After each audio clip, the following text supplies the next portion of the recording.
വിപണിയിൽ ഒരു ഗുളികയ്ക്ക് 50 രൂപ വില വരുന്ന ഒസൽട്ടാമിവറാണ് ആഗസ്റ്റോടെ കാലാവധി കഴിഞ്ഞത്.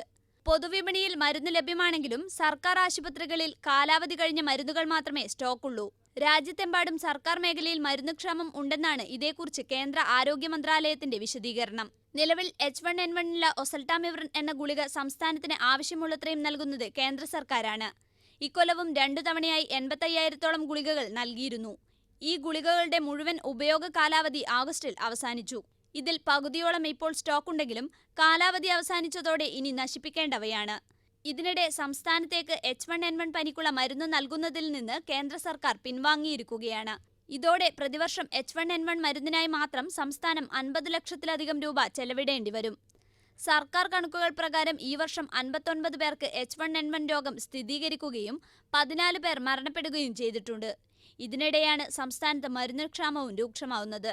2009-ൽ H1N1 പനി റിപ്പോർട്ട് ചെയ്തതിനു ശേഷം കേന്ദ്ര സർക്കാരാണ് മരുന്നും പരിശോധനാ ചെലവുകളും വഹിച്ചിരുന്നത്. ഇക്കൊല്ലവും സംസ്ഥാനത്തുനിന്ന് 700 സാമ്പിളുകൾ കേന്ദ്ര സർക്കാരിന്റെ ചെലവിൽ പരിശോധിച്ചിരുന്നു. Priyanka Sasidharan, TV news, Kozhikode.